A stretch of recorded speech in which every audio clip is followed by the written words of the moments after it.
자, 오늘 요한계시록 20장 한번 보겠습니다.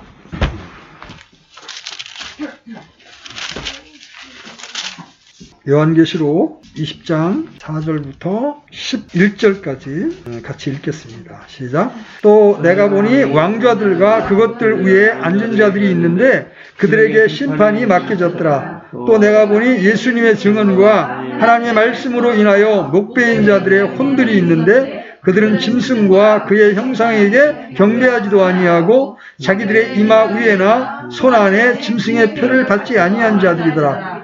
그들이 살아서 그리스도와 함께 1000년 동안 통치하되 그 나머지 죽은 자들은 그 1000년이 끝날 때까지 살지 못하였더라. 이것은 첫째 부활이라. 첫째 부활에 참여하는 자는 복이 있고 거룩하도다. 둘째 사망이 그들을 다스릴 권능을 갖지 못하고 도리어 그들이 하나님과 그리스도의 제사장이 되어 1000년 동안 그분과 함께 통치하리로다. 그 1000년이 다 참에 사탄이 자기 감옥에서 풀려나고 나가서 땅의 사방에 있는 민족들 곧 곡과 마곡을 속이며 그들을 함께 모아 전쟁을 하게 할 터인데 그들의 수는 바다의 모래 같으리라. 그들의 땅의 넓은 곳으로 올라가 성도들의 진영과 그 사랑받는 도시를 에워싸매 불이 하늘에서 하나님으로부터 내려와 그들을 삼켰고 또 그들을 속인 마귀가 불과 유황 호수에 곧 짐승과 그 대언자가 있는 곳에 던져져서 영원 무궁토록 밤낮 고통을 받으리라. 오늘은 크고 흰 왕좌 심판을 좀 살펴보려고 합니다. 이제까지 우리는 성도들에 대한 심판과 죄인들에 대한 심판을 지금 살펴보고 있어요. 오늘은 죄인들의 심판 마지막 부분입니다. 바로 하나님의 최후의 심판이죠. 우리가 처음 시작할 때도 말씀드렸지만 성경에는 여러 가지 심판이 나옵니다. 사람들은 육신의 죽음을 두려워하지만 그 위에 심판이 있다는 사실을 아는 이는 극히 적습니다. 여러분 한번 히브리서 9장 27절 한번 보십시오. 그러니까 히브리서 9장 27절.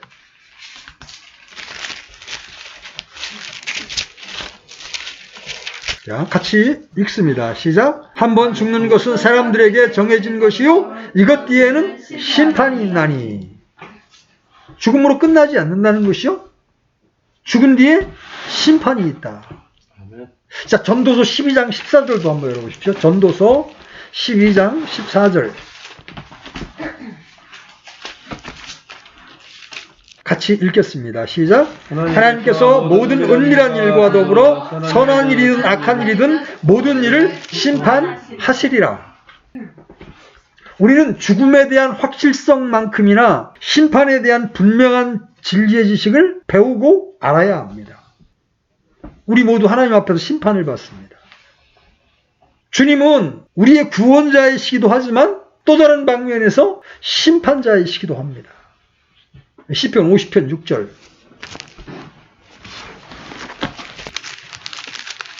시편 50편 6절. 같이 읽습니다. 시작. 하늘들이 그분의 의를 밝히 드러내리니 하나님께서 친히 심판자가 되시는도다. 셀라. 하나님께서 친히 심판자가 되신다고 성경은 말씀하세요. 하나님은 창조주시며 구원자이십니다. 그러나 또한 심판자이시기도 합니다. 우리 각 사람은 그분 앞에서 회개 보고를 해야 합니다.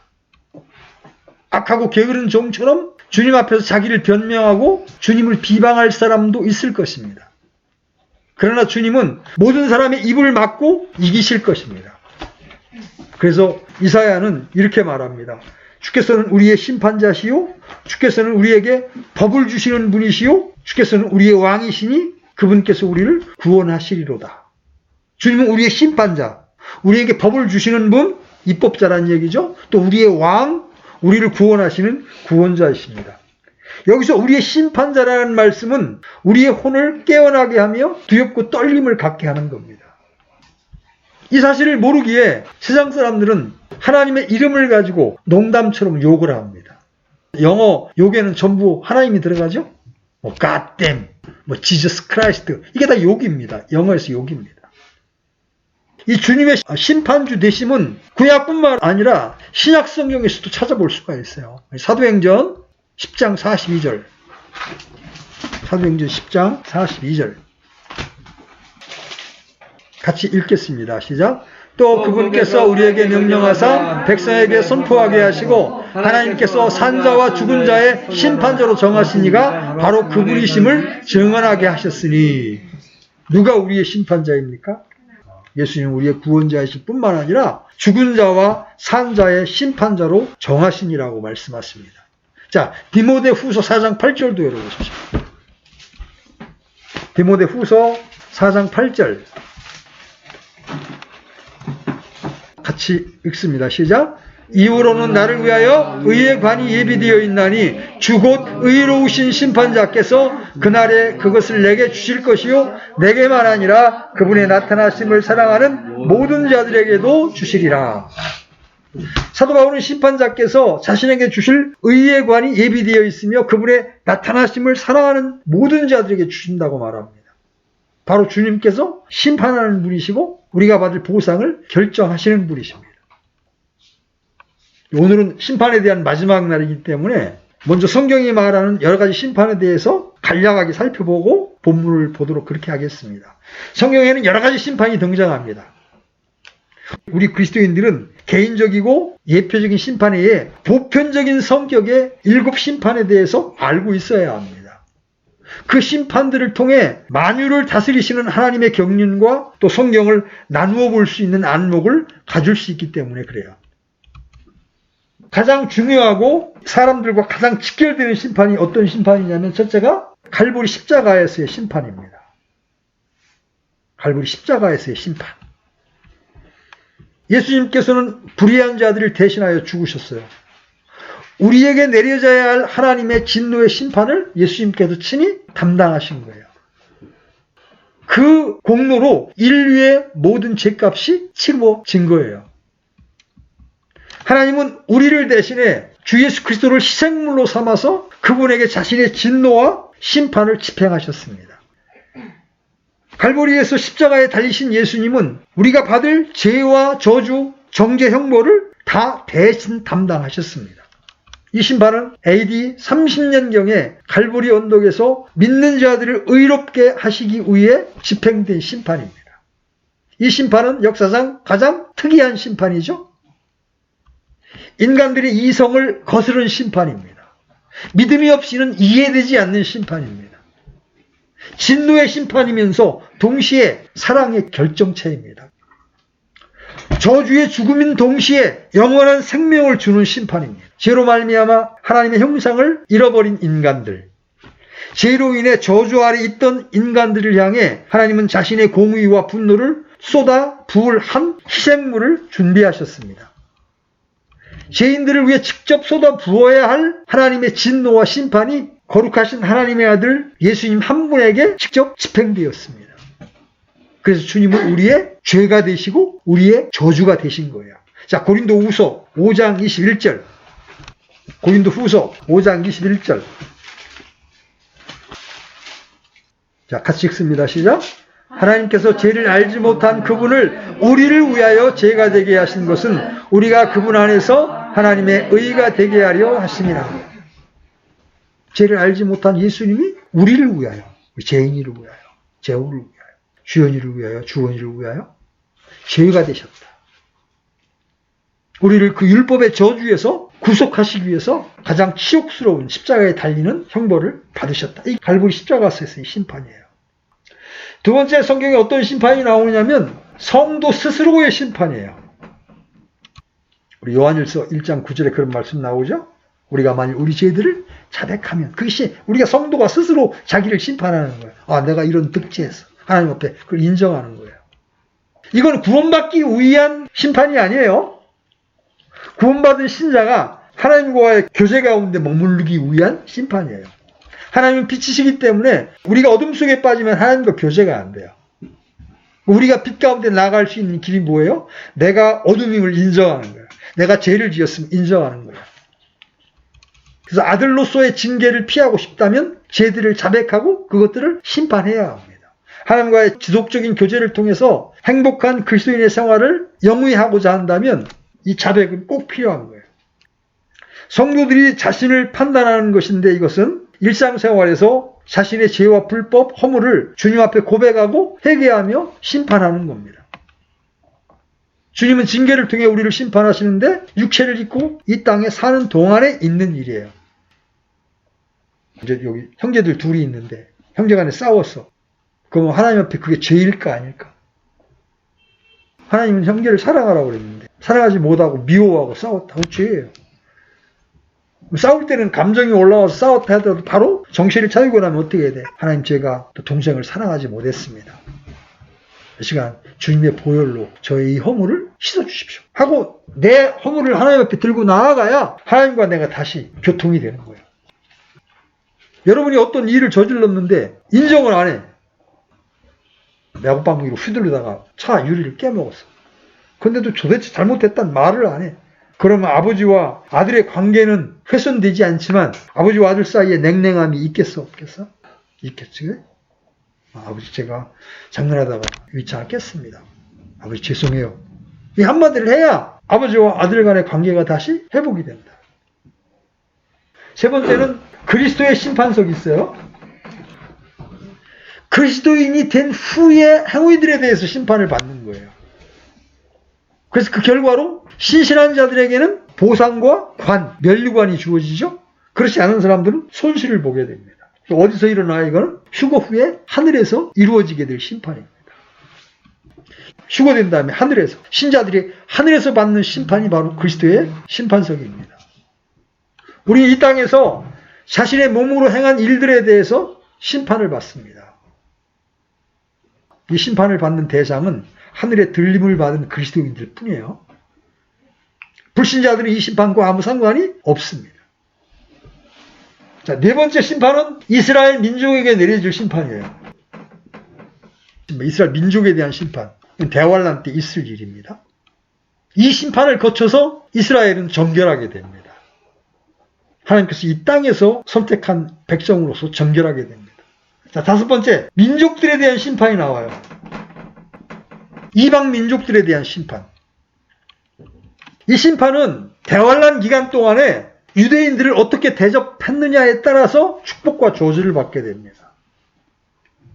여러분, 양과 염소의 심판, 마태복음에서 비유해서 여러분 보시죠. 유대인들은 대환란 때 적그리스도에게 철저하게 핍박을 받고 고통을 당하게 됩니다. 그게 일종의 예수님을 거절하는 것에 대한 또 다른 심판이에요. 그런데 그때 그 유대인들을 어떻게 대했느냐에 따라서 그 민족들이 평가를 받는 거예요. 지금 이스라엘은 거의 모든 세계 나라들의 미움을 받습니다. 그렇죠? 마지막 때가 되면 더 할 거예요. 적그리스도가 유대인들을 집중적으로 죽이려고 할 것이기 때문에. 그때 그들을 어떻게 대접했느냐. 그래서 이스라엘이 독립하던 때를 기점으로 해서 많은 나라들이 독립을 하게 됩니다. 왜 그래요? 나중에 주님이 민족들 심판하실 때 민족별로 심판을 해야 되거든. 양의 민족, 염소의 민족으로 나눠야 되기 때문에 어떤 국가에 속박되어 있던 민족들이 다 민족별로 독립을 합니다. 여러분, 그 강대국이었던 소련이 무너지는 거 보십시오. 하나님이 당신의 역사를 종결시키기 위해서 행하시는 일이기 때문에 그 큰 소련이 순식간에 쪼개집니다. 각 나라. 지금 남은 게 중국의 속국에 있는 몇 개의 소수 민족이 지금 남아있어요. 중국이 지금 미국과 경쟁을 하면서 뭐 1대1로 이런 걸 통해서 전 세계를 지배하려고 하지만 성경 말씀에 의하면 그 나라들이 독립이 일어나야 돼. 다시 말해서 중국 한족을 제외하고 나머지는 독립을 해야 됩니다. 그래야 마지막 때 민족별로 심판이 가능한 거예요.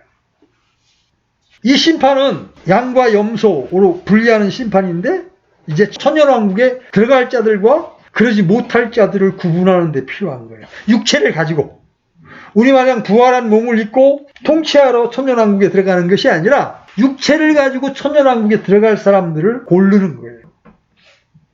자, 여섯 번째 심판이 뭐가 있느냐면 천사들에 대한 심판이 있어요. 여러분, 타락한 천사들 지금 이 지옥에 타타루스에 갇혀 있습니다. 이들에 대한 심판도 성경에 나타나 있어요. 마지막 심판이 오늘 우리가 본문 가운데 살펴보게 될 크고 흰 왕좌 심판이에요. 구원받지 못하고 죽은 모든 사람들에 대한 심판. 천년왕국 뒤에 크고 흰 보좌 앞에서, 우리 보통 백보좌 심판이라고 하는 그 앞에서 이루어집니다. 생명책에 그 이름이 기록되어 있는가의 여부에 따라서 생명책에 이름이 기록되지 않은 사람은 불호수로 던져지는 거. 여러분, 지옥이 종착역이 아니에요. 우리가 편의상 이제 복음을 전할 때 영원한 지옥이라고 말하지만 사실은 지옥은 세상의 어떤 사법 시스템에 의하면 구치소와 비슷한 거예요. 최종 백보자 심판이 있기 전까지 스탠바이 하는 장소가 지옥입니다. 천년왕국이 끝나고 나서 최종적으로 심판을 받고 난 다음에 어디로 던져져? 불호수로 던져져. 지옥도 불호수에 던져지. 여기가 최종적인 감옥이 되는 거예요. 이 심판은 신약 성도와는 아무 관련이 없는 거예요. 오늘 이제 우리 읽은 계시록 본문은 이 심판을 다루는 거예요. 천년왕국이 끝난 후에 죽은 자들이 부활해서 심판을 받는 거예요. 생명책에 이름이 기록되지 않는 자는 모두 불호수에 던져지는 심판. 갈보리 십자가의 심판을 거부한 모든 사람들이 이 자리에 서게 될 겁니다. 이 장면이 계시록 20장 11절로 15절 사이에 기록되어 있어요. 우리가 읽은 건 전체적인 문맥을 파악하기 위해서 전부 읽었지만 우리가 이제 중심적으로 보게 될 건 11절에서 15절이에요. 11절 먼저 봅니다. 요한계시록 20장 11절. 이제 또 내가 크고 흰 왕좌와 그 위에 앉으신 분을 보니 땅과 하늘이 그분의 얼굴을 피하여 물러가고 그것들의 자리가 보이지 아니하더라. 여러분, 이제 또 내가 보니 이런 표현이 나옵니다.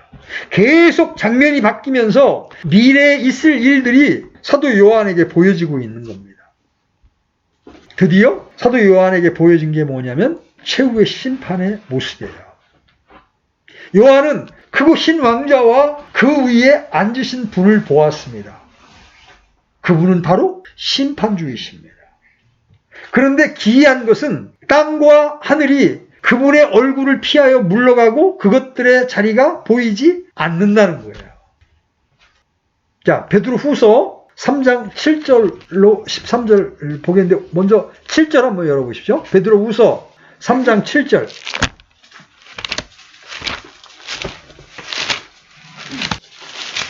같이 읽어보겠습니다. 시작. 지금에 있는 하늘들과 땅은 주께서 같은 말씀으로 보관하여 간직하사 경건치 아니한 사람들의 심판과 멸망의 날에 불사르기 위해 예비해 두셨느니라. 경건치 아니한 사람들의 심판은 본문에서 말하는 불로 삼켜버리는 심판으로 천년왕국이 끝날 때에 있는 일이고 이 불로 하늘들과 땅 역시 타버립니다. 성경은 현재 우리가 눈으로 보는 하늘들과 땅이 어떻게 될지 말해주고 있는데 하늘들이 큰 소리와 함께 사라지고 불이 붙어 해체되고 뜨거운 열로 녹는다고 말씀하십니다. 같은 3장 10절부터 12절 보세요. 10절부터 12절까지 같이 읽습니다. 시작. 그러나 주의 날이 밤에 도둑같이 오리니 그날에는 하늘들이 큰 소리와 함께 사라지고 원수들이 뜨거운 열에 녹으며 땅과 그 안에 있는 일들도 불태워지리라. 그런즉 이 모든 것이 해체될진데 너희가 어떤 사람이 되어야 마땅하겠느냐. 모든 거룩한 행실 속에서 하나님을 따르는 가운데 하나님의 날이 오는 것을 기다리고 서두르라. 그날에 하늘들이 불이 붙어 해체되고 원소들도 뜨거운 열로 녹으려니와. 땅과 하늘이 없어져 버렸고 거기에 거하던 모든 자들이 큰 왕좌 위와 그 위에 앉으신 분에게 앞으로 불려 나옵니다. 자, 계시록 20장 돌아가셔서 12절입니다. 12절. 또 내가 보매 죽은 자들이 작은 자나 큰 자나 할 것 없이 하나님 앞에 서 있는데 책들이 펴져 있고 또 다른 책이 펴져 있으니 곧 생명책이라. 죽은 자들이 자기의 행위들에 따라 책들에 기록된 그것들에 근거하여 심판을 받았더라.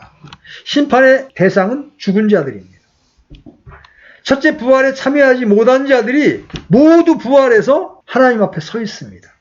이들은 천년이 끝날 때까지 살지를 못했습니다. 아담 이후로 천년왕국 때까지 죽은 자들이 모두 부활해서 하나님 앞에 서 있는 겁니다. 성경에는요, 일반적인 하나의 부활이 있을 뿐이라고 가르치지 않고 명백하게 두 개의 부활이 있음을 말합니다. 부활은 부활인데 그 질이 완전히 다른 두 개의 부활이 있는데 첫 번째 부활은 생명의 부활이고 이건 예수님을 영접해서 구원받은 사람이 받는 부활이고 두 번째 부활은 정죄의 부활, 심판의 부활. 그 사람들이 부활해서 지금 백보자 심판석 앞에서 심판을 받는 거예요. 아까 생명의 부활은 언제 있을 거라고 그랬어요? 이 생명의 부활은 이걸 첫째 부활이라고 하는데 시기적으로는 좀 이게 차이가 있어요. 이 첫 번째 부활은 둘째 사망과 대비되기 위해서 첫 번째라는 말을 쓰는 건데 이 첫 번째에는 세 부류의 첫째 부활이 있어요. 가장 먼저는 예수님의 부활. 예수님의 부활과 그리고 그분이 부활할 때 같이 부활했던 구약 성도들. 예수님이 부활했을 때 예루살렘의 무덤이 열린 장면 여러분 복음서에서 보죠? 첫째 부활에 가장 먼저 포함된 사람들. 그 다음에 교회가 휴거될 때 부활하는 신약 성도들. 이 시기적으로는 차이가 있죠? 2000년이라고 하는. 그 다음에 대환란 끝에 있을 부활이 있어요. 환란 성도의 부활. 신약 성도의 부활. 그 다음에 대환란 끝에 있을 환란 성도의 부활. 목배임을 당해 적그리스도에게 경배하지 아니함으로 순교를 당한 사람들이 참여하게 될 부활. 근데 이 시기적으로는 차이가 있지만 이것이 생명의 부활이기 때문에 성경은 이것을 첫째 부활이라고 통칭을 하는 거예요. 둘째 사망과 대조하기 위해서. 그래서 아까 우리가 읽었던 계시록 말씀에 첫째 부활에 참여하는 자는 복이 있고 거룩하도다. 둘째 사망이 그들을 다스릴 권능을 갖지 못하고 도리어 그들이 하나님과 그리스도의 제사장이 되어 1000년 동안 그분과 함께 통치하리로다. 그런데 이 정죄의 부활은 어떤 사람들이에요? 계시록 20장 5절 다시 돌아가 봐요. 계시록 20장 5절. 누가 이 크고 흰 보좌 앞에 심판을 받게 됩니까? 그 나머지 죽은 자들은 앞에 생명의 부활로 나온 사람들은 1000년 동안 통치하게 됩니다. 그렇죠? 생명의 부활에 참여해서. 근데 그 나머지 죽은 자들은 그 1000년이 끝날 때까지 다시 살지 못하더라. 바로 둘째 부활은 예수님을 불신했던 자들인 거예요. 그런데 그들은 다시 저주의 부활로 일어났을 때 더 이상 하늘도 땅도 보지를 못합니다. 왜냐면 다 사라졌기 때문에. 단지 그들이 볼 수 있는 건 딱 하나예요. 바로 그들이 믿지 않고 부정했던 하나님을 보게 되는 겁니다. 그때 저주의 부활로 나와서 하나님을 대면하게 되는 거예요. 죽음에서 일어난 사람들은 하나님 앞에 서게 되죠. 그리고 책들이 펴져 있습니다. 또 다른 책, 생명책도 펴져 있습니다. 책들에는 그 사람들의 행위들이 모두 기록되어 있어요. 그리고 그 책들에 기록된 것에 근거해서 심판을 받습니다. 우리 중 누군가가 구원받지 못하고 죽는다면 그 책들에 내 죄가 낱낱이 기록이 되어 있는 거예요. 언제 거짓말했고, 언제 도둑질했고, 언제 미워했고, 언제 음란한 마음을 품었고, 언제 술 취했고, 언제 도둑질했고, 다 이 죄의 목록이 얼마나 많다 그랬어? 성경에 의하면 네 죄가 머리털처럼 많다 그랬어. 김주원, 딱 김주원이라는 파일이 딱 태어나면서 호흡이 열리면 파일이 하나 생기면서 여기에 동생하고 싸운 거, 엄마한테 씩씩거린 거 다 기록이 되는 거예요. 이 책들이 다 사람마다 그 사람의 행위가 기록된 책들이 지금 하늘에 있단 말이에요. 하나님이 다 보고 계시는 거예요. 우리 마음속까지 다 꿰뚫어 보고 계신 거예요. 그 책들에 기록된 것들의 근거에서 심판을 받는 거예요. 얼마나 두려운 일입니까? 이걸 사람들이 모르니까 멋대로 행동하고 예수님을 제시해도 콧방귀도 안 끼는 거예요. 여러분, 오늘날 이제 이 통신이 발달하게 되면서 셀폰이나 컴퓨터를 사용하는 사람들은 어디를 갔었고, 그죠? 무엇을 받고, 어떤 편지를 또 누구와 친구인지 모든 것을 다 지금 컴퓨터에 기록이 됩니다. 여러분 유튜브 해보면요. 자기가 어떤 걸 검색하면요. 나중에 알고리즘이 그것과 유사한 것들을 쭉 끌고 오는 걸 여러분 가끔 경험하시죠? 전부 우리가 행한 것에 대한 게 컴퓨터에 기록이 남는 거예요. 요새는 또 위치 추적기가 있어가지고요. 그죠? 여러분 이렇게 구글이나 이런 걸로 여러분이 어디 갔었는지 검색해 보면 다 나오죠. 나는 잊어먹었는데 내가 어디 갔었는지가. 그래서 뭐 진천 갔었다, 인천 갔었다, 대구 갔었다는 게 다 기록으로 남아있어요. 나는 까먹었는데. 세상 사람들도 이 세상의 기술로 그걸 기록하는데 하나님이 우리의 행위와 우리의 생각들을, 우리가 지은 죄들을 기록하지 못하겠어요? 그 책들이 심판대 앞에 딱 펼쳐 있는 겁니다. 컴퓨터에도 누구와 통화했는지 다 기록이 되는데, 핸드폰에도 기록이 되는데, 하늘의 행위의 책에 그것이 기록되지 않겠어요? 여러분 범죄 수사를 하면 제일 먼저 뭘 압수해요? 수사할 때 제일 먼저 핸드폰을 압수합니다. 그러면 그 사람이 행한 일들이 거의 다 기록되어 있다고. 하늘에는 사람들이 하는 정보 수집과 비교할 수 없는 모든 행위들이 다 기록된 책이 있습니다. 책들이 펴져 있고 또 다른 책이 펴져 있으니 이 책들은 죽은 자들을 심판하는 근거가 되는 거예요. 죽은 자들의 행위의 책에 낱낱이 기록되어 있고 그 기록된 것들로 인하여 심판을 받습니다. 그래서 여러분, 때때로 여러분 양심 속에서 생각나는 죄가 떠오르면 여러분 즉시 주님 앞에 자백해서 주님의 보혈로 씻어야 합니다. 이 백보좌 앞에 있을 사람들은 살아있는 동안 하나님을 거절해온 사람들이에요. 그런 거로 그들은 하나님의 의와 표준에 따라 심판을 받을 것입니다. 근데 하나님의 거룩한 표준을 능히 지킬 자는 예수 그리스도 외에는 없어요. 그렇죠? 성경이 말씀하십니다. 모든 사람이 죄를 지어 하나님의 영광에 이르지 못하더니. 그래서 그 예수를 믿은 사람들은 이 정죄의 부활로 나아가지 않는 거예요. 그런데 여기 흰보좌 심판석 하나님 앞에 형벌 받을 자의 행위에 관한 책들만 펼쳐져 있는 것이 아니고 무엇도 펼쳐져 있어요? 행위의 책뿐만 아니라 하나님의 보좌 앞에 뭐가 펼쳐져 있어? 아까 읽은 성경에 행위의 책뿐만 아니라 뭐가 펼쳐져 있어? 생명책이 펼쳐져 있어. 생명책. 근데 행위의 책들이 있는 건 당연히 알겠는데 거기에 왜 생명책도 앞에 펼쳐져 있을까요? 그것은 흰 왕좌 앞에 나온 자들은 생명책에 기록된 것이 없음을 보여주려는 거예요. 어린 양의 생명책에 그 이름이 기록된 자는 아무도 백보좌 앞에 서지 않습니다. 구원받은 신약 성도는, 그죠? 거듭난 신약 성도는 쓸 이유가 없는 거예요. 다시 13절 봅니다. 바다가 자기 속에 있던 죽은 자들을 내주고 또 사망과 지옥도 자기 속에 있던 죽은 자들을 넘겨주며 그들이 각각 자기 행위들에 따라 심판을 받았고, 죽은 자들이 어디서 나오는지 보십시오. 바다, 사망, 지옥입니다. 바다가 자기 속에 있던 죽은 자들을 내줍니다. 이 말씀은 좀 어려운 말씀이에요. 그죠? 바다에서 뱃놀이하다 죽은 사람들인가 우리 이렇게 생각할 수 있는데 여기서의 이 바다는 그런 5대양 6대주의 바다가 아니고 하늘들 위에 있는 물들. 물로 이 세상을 심판할 때 노아의 홍수를 말하는 게 아니에요. 그 앞에 심판할 때 존재했던 어떤 존재들이라고 우리는 조심스럽게 추측을 하는 겁니다. 사망은 부활할 때까지 몸을 붙들어 두고 지옥은 부활할 때까지 혼을 가두어 놓습니다. 그죠? 그들이 다 백보자 심판석 앞에는 저주의 부활로 나오게 되는 거예요. 크고 흰 왕좌 심판 때 이들 모두 심판을 받는데 천사들에 대한 심판은 누구에게 맡겨졌어요? 신자들에게 맡겨졌어요. 이 큰 흰 왕좌 심판은 다니엘을 통해서도 기록해 두셨는데 이 계시록과 정확히 일치합니다. 여러분 다니엘서 7장 9절로 11절 보십시오.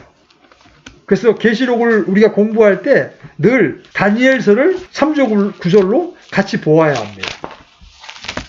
다니엘서 7장 9절로 11절 같이 읽겠습니다. 시작. 그 왕자들이 무너져 내릴 때까지 내가 보매 옛적부터 계신 이가 앉아 계시는데 그분의 옷은 눈같이 희고 그분의 머리털은 순결한 양털 같으며 그분의 왕자는 맹렬한 불꽃 같고 그분의 바퀴들은 타오르는 불 같더라. 불같은 시내가 그분 앞에서 흘러나오고 천천히 그분을 섬기며 만만히 그분 앞에 서 있더라. 심판이 준비되고 책들이 퍼져 있더라.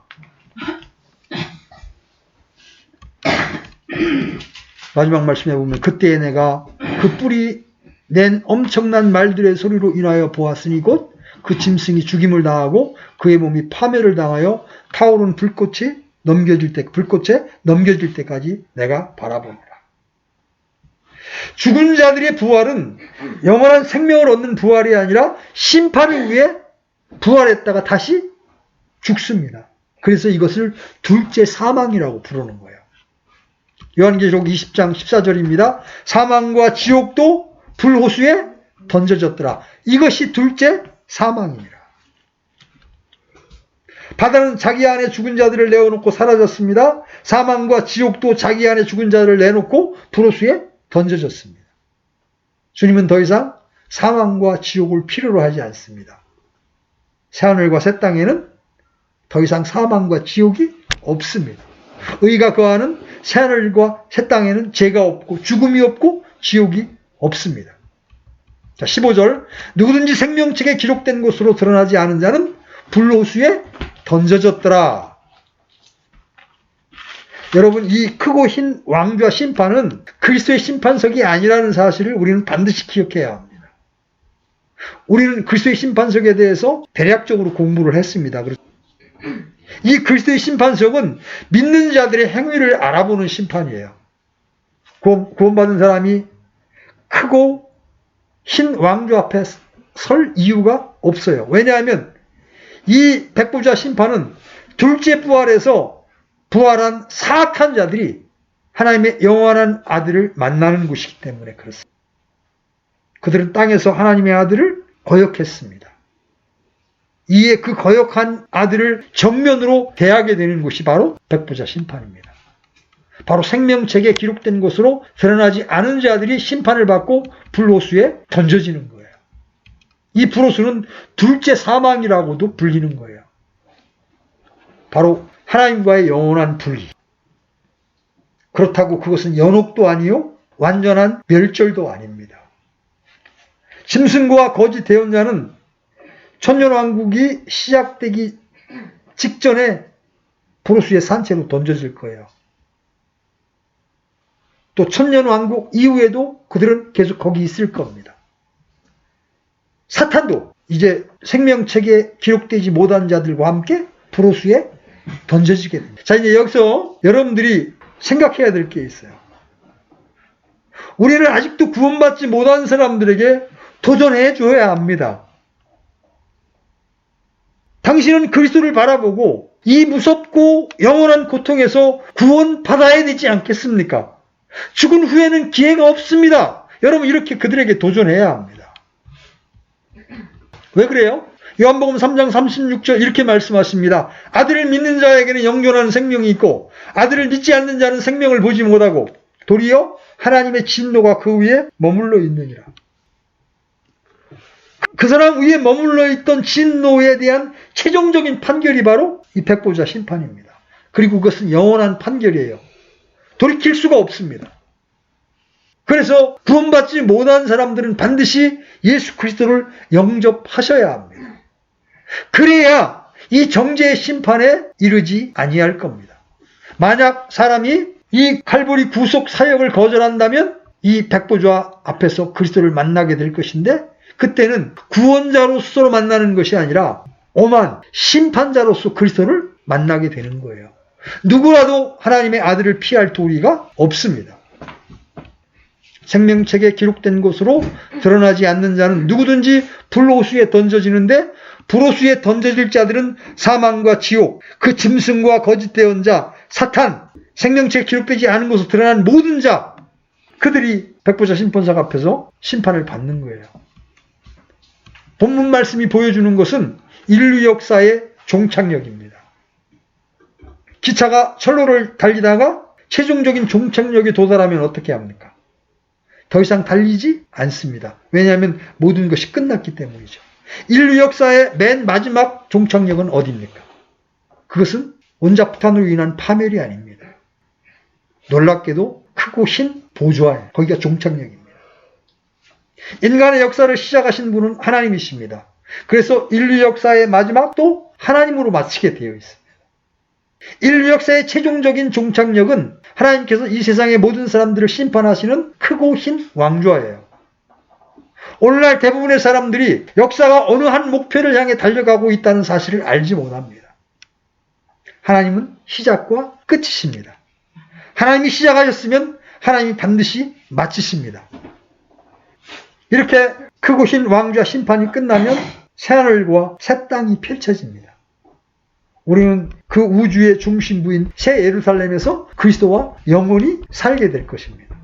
반면에 예수님을 거절한 사람들은 이 백보자 심판소 앞에서 심판을 받고 둘째 사망으로 불리우는 불호수에 던져져서 영원토록 고통을 받게 될 것입니다. 여러분이 이 사실을 분명히 믿는다면 여러분 주위에 있는 사람들에게 이 심판을 피해야 한다고, 구원을 받아야 한다고 여러분 보따리 싸들고 다니면서 이 사람들에게 이 경고의 말씀을 바라야 하는 거예요. 왜? 이건 이 세상에서 조금 어렵게 산다든가 사업에서 실패한다든가 이런 차원의 문제가 아니잖아요. 너무나 엄중한 심판이 불신자들을 기다리고 있기 때문에 이 심판을 경고하고 끊임없이 여러분들이 기도로 심어서 여러분과 접촉하고 있는 사람들을 그리스도께 인도하는 일을 우리가 해야 하는 거예요. 하나님은 우리를 믿는 자들을 그리스도의 대사로 임명하셨습니다. 그렇죠? 여러분이 전하지 않으면, 복음을 알고 있는 여러분이 전하지 않으면 그들은 이 사실을 알 수가 없어요. 영원한 심판이 기다리고 있고 불호수가 기다리고 있다는 이 사실을 그들이 알 재간이 없는 거예요. 먼저 믿은 우리가 그들에게 말해주고 그들을 섬겨줌으로 여러분들이 이 땅에서 여러분이 존재하는 이유를 증명할 수 있어야 하는 겁니다. 몇 주에 걸쳐서 제가 이렇게 하나님의 심판에 대해서 설명한 것은 단순히 이 사실을 지식으로 알라고 하는 게 아니에요. 이런 심판이 있다면 그리스도의 심판석에서 심판받아야 될 우리는 주님 앞에 부끄러운 일을 당하지 않기 위해서 주님의 뜻에 합당한 삶을 살아야 할 것이고 삶을 교정해야 될 것이고 그렇죠? 또 주변에 복음을 알지 못하고 거절하는 사람들을 이대로 그대로 살게 되면 영원한 파멸이 기다리고 있기 때문에 그들을 위해서 기도하고 그들에게 아주 겸손하게 복음을 증거해야 될 책임을 여러분들에게 상기시키기 위해서 이 말씀을 전하고 있는 거예요. 원하기는 우리 지체들 모두가 여러분의 삶의 현장에서 복음의 증거자로 이 심판을 경고하는